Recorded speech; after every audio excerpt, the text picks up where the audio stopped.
Mom and Dad are an embarrassment to me. That was the sentence I heard on my own son's wedding day. Not from a stranger, but from the boy I once taught to hold a hammer when he was barely 6.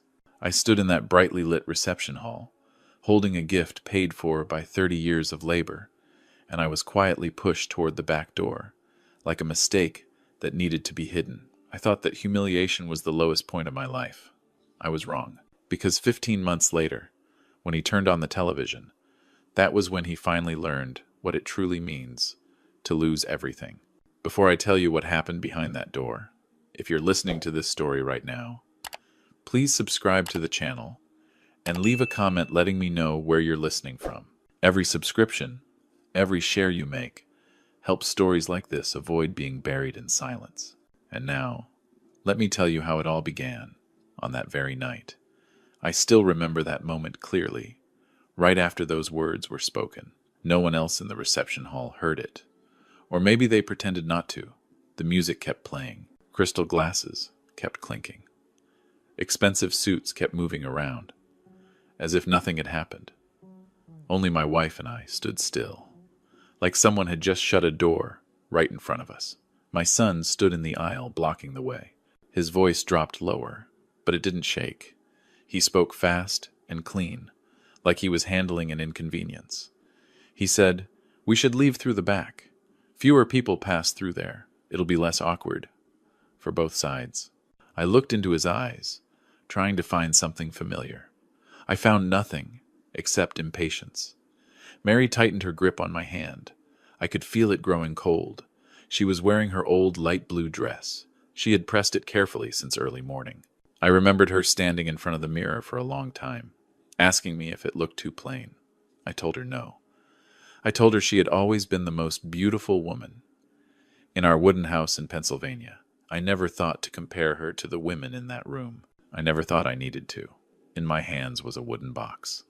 I had made it over 3 months. In the evenings after work, old oak wood. The scent was still there. Inside was a savings book, worth $50,000. Not a large gift for the people standing in that hall, but an entire lifetime to me. I had planned to tell my son that this money was for him to start a new life, not to prove anything to anyone. I didn't get the chance. He glanced at the box, then turned his face away. He said the bride's guests were very sensitive. They weren't used to inappropriate images. I didn't ask what images. I understood. My leather shoes were worn. My hands still had cuts that hadn't healed. I didn't belong in that room. I was just the man who drove him to school every morning, the man who patched his torn backpack, the man who waited outside the schoolyard while he took his very first exam. None of that showed up at the wedding. We walked out through the back door. No one saw us off. No lights, just a long hallway, and the cold smell of metal. When the door closed behind us, the music was cut off, as if we had never existed at that celebration. Mary lowered her head. I heard her breathing faster, trying to keep herself from sobbing. I said nothing. I was afraid that if I spoke, my voice would no longer sound like my own. Outside, snow fell lightly. This city wasn't meant for people like us. Taxis passed by, but none stopped. We stood under the awning for a long time.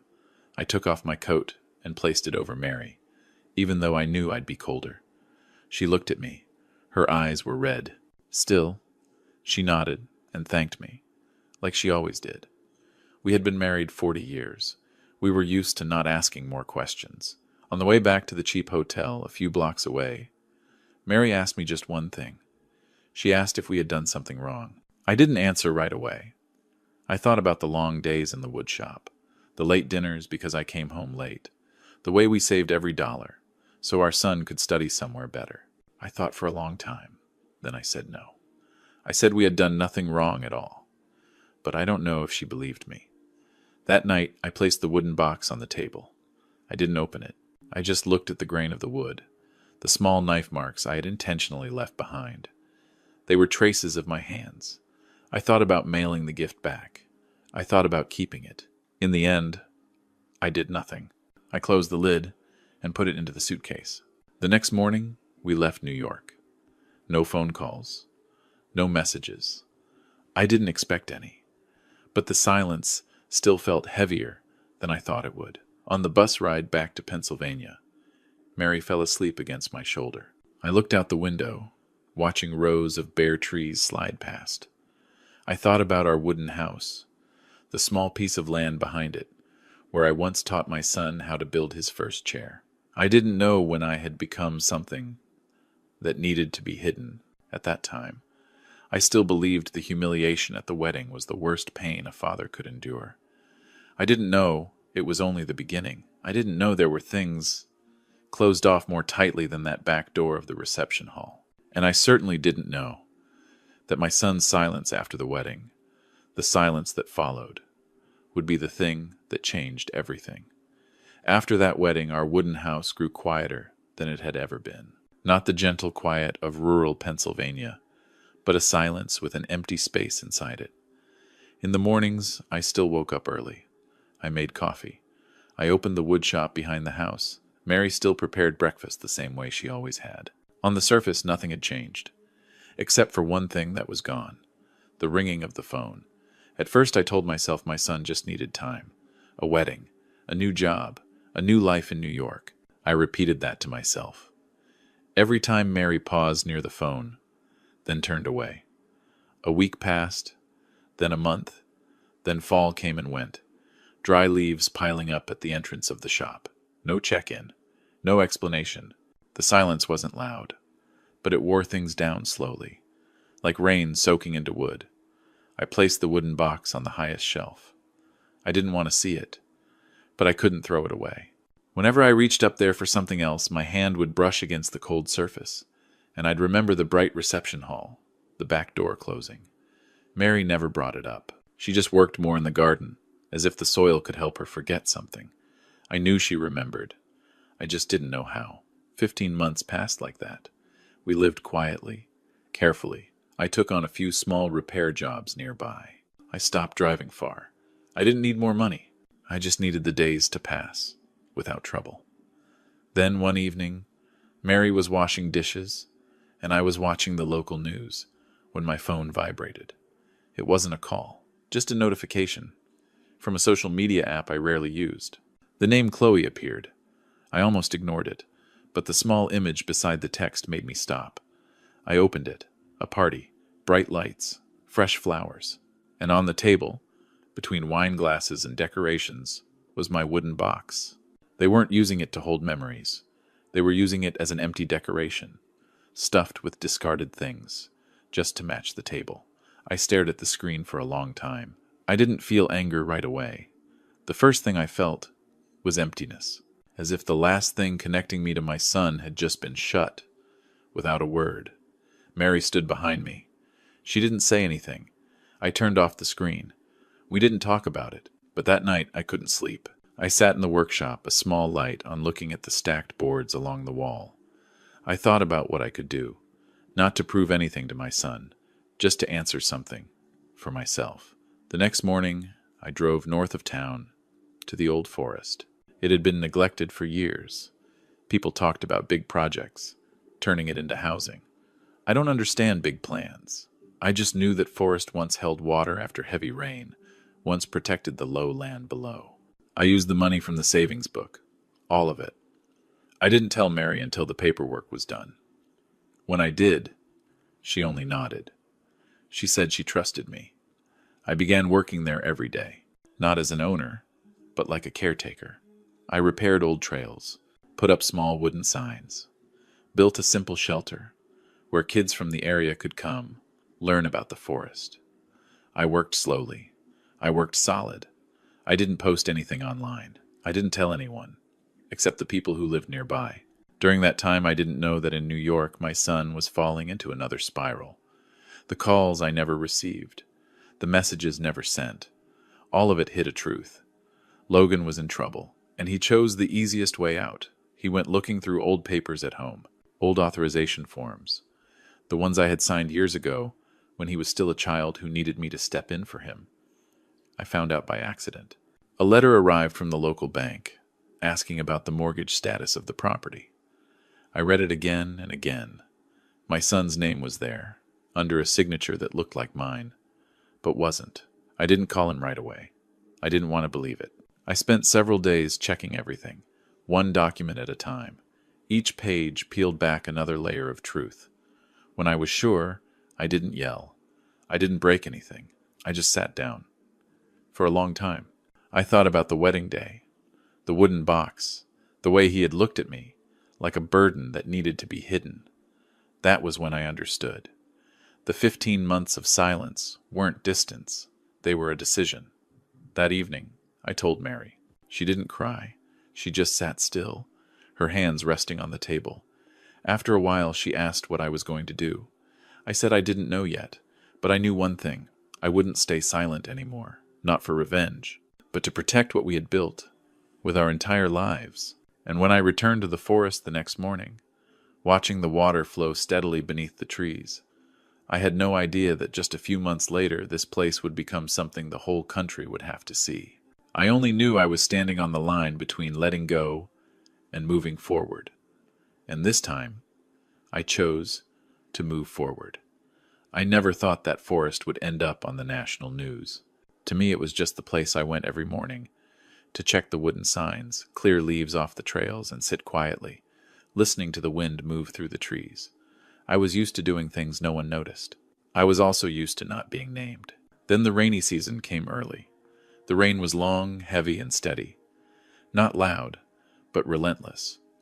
I noticed the water level in the small creek rising each day. I called a few people from the area, asked them to check the old drainage paths. We worked in silence. No cameras, no promises, just muddy hands. On the night of the heaviest rain, I didn't sleep. I drove up to the forest near dawn. The water had risen, but it hadn't overflowed. The trees held the soil. They held the water, just as they had for decades. I stood there for a long time in the rain, thinking about things people call outdated or worn out, yet still doing exactly what they were meant to do. The next morning, the news spread faster than I expected. The lower areas were badly flooded. Other places couldn't hold. But the land behind the forest didn't flood. The water slowed. Then it pulled back. There was no spectacle, just a clear difference. When people compared the maps before and after the storm, 2 days later, someone from the city came. They asked about the forest. They asked who had stepped in to protect it. I answered briefly. I wasn't used to talking about myself. I thought that would be the end of it. I was wrong. A week later, I got a call from a television program.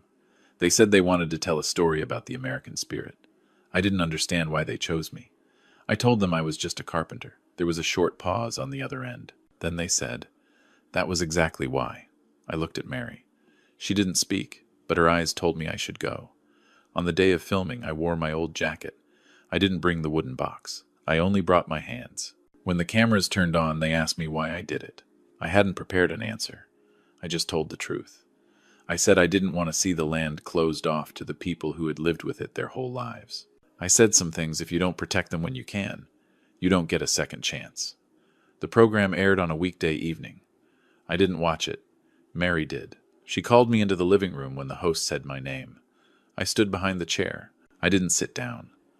On the screen, I looked older than I felt, but my voice was the same, slow, steady, nothing to show off. When they announced a $5 million grant from the Environmental Foundation, I heard Mary take a deep breath. I turned to her. She held my hand very tightly. Not because of the money, but because for the first time since the wedding I saw something in her eyes that looked like relief. At the same time in New York, my son was sitting in front of a television. I learned that later. I know he saw me on the screen. He heard my name, spoken with words he had never used for me. I don't know what he thought.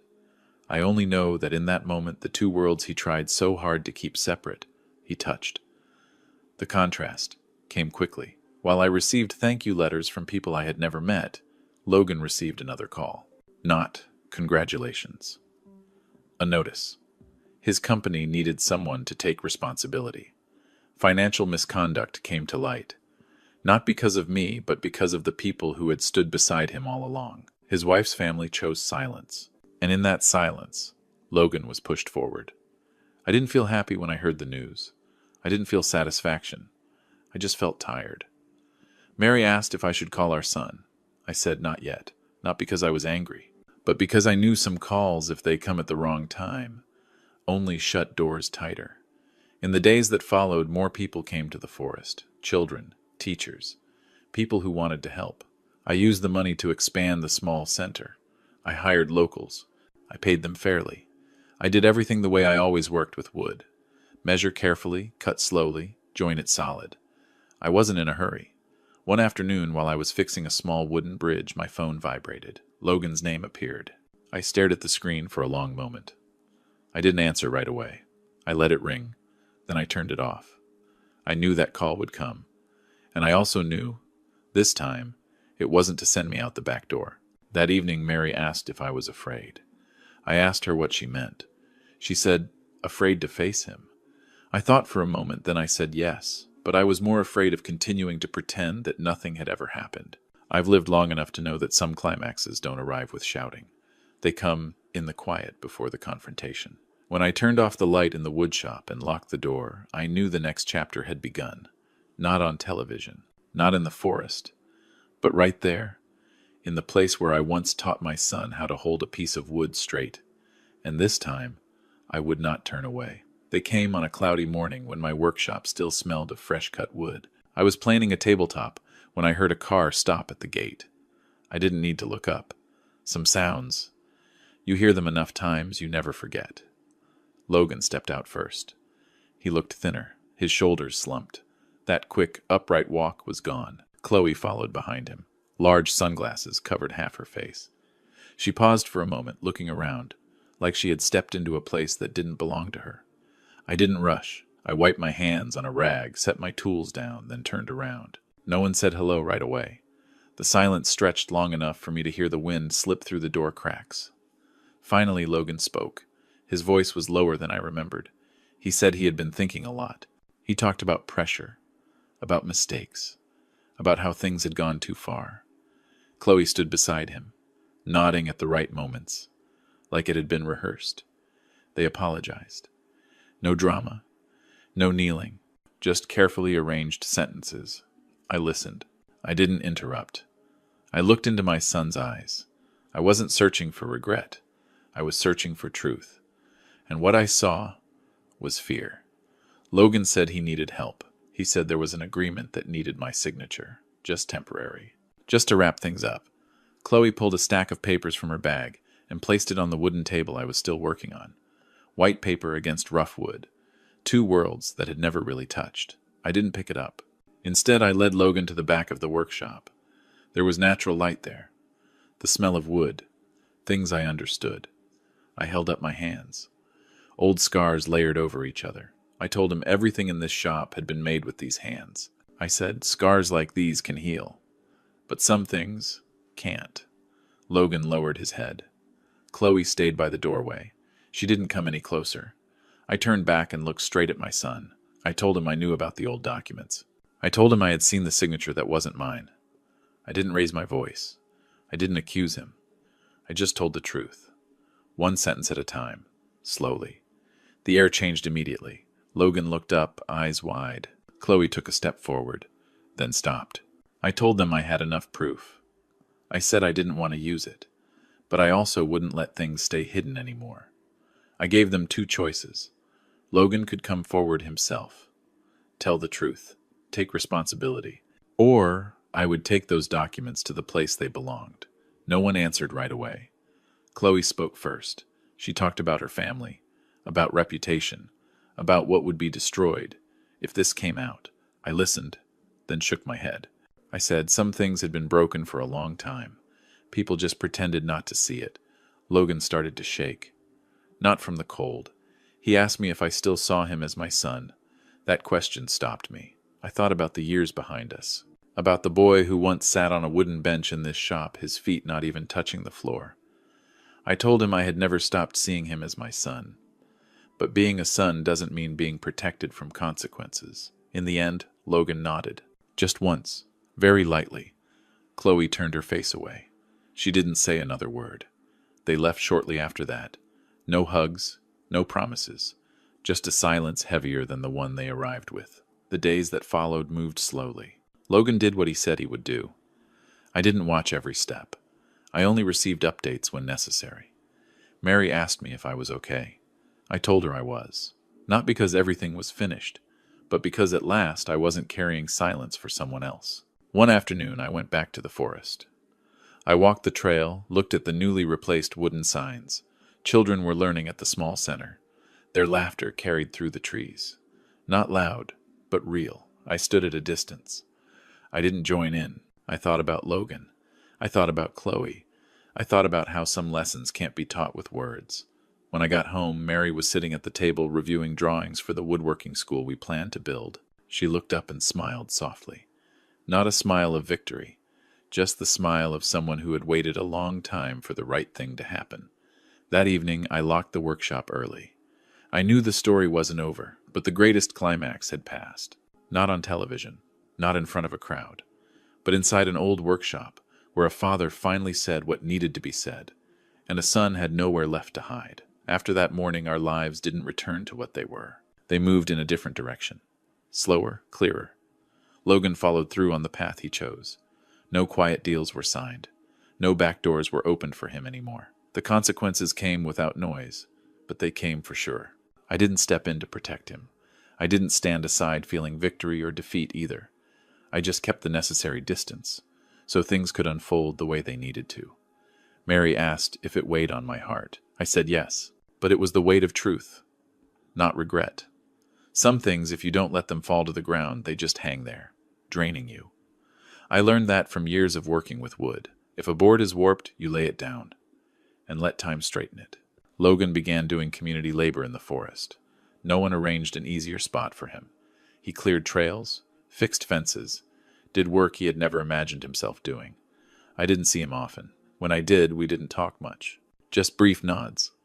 I noticed the strain in his shoulders. The kind of exhaustion that comes from real labor, not from conference rooms. I don't know if it changed him, but I know he was learning how to stand on solid ground. Chloe left sooner than I expected. No big arguments, no dramatic holding on. When things lose their usefulness, some people simply step out of the frame. I didn't dwell on her. Some people enter your life only to test what you truly value. When the answer disappoints them, they leave on their own. The grant money was distributed gradually into specific projects. Nothing grand all at once. Mary and I spent many evenings at the table reviewing drawings together. The woodworking school was built from wood, sourced right here in the region. I wanted the children who came there to know that what they held in their hands had an origin, a history. Not for nostalgia, but for respect. On opening day, there was no ribbon cutting, just a few local families, a few old friends. I stood off to the side watching Mary talk with the children.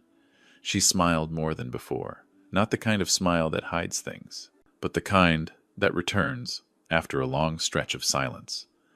Logan arrived late. He stayed at a distance at first. I saw him looking around, as if weighing something. I didn't call him over. I didn't wave. After a while, he walked up on his own. He stood beside me without speaking. I handed him a small piece of wood and told him to hold it straight. I didn't need to look to know he was doing it carefully. When the kids began their lesson, I walked along the tables, adjusting how they held their tools. One boy asked me why I chose this trade. I told him wood doesn't lie. If you rush it, it shows right away. If you're patient, it stands strong for a long time. The boy nodded, as if he understood in his own way. That afternoon, as everyone left, Logan stayed to help clean up. He asked if he could come back the following week. I said the school was open to everyone. That answer was clear enough. He nodded, eyes lowered, but he didn't walk away right away. That evening, Mary and I sat on the porch. The air was calm, no rain.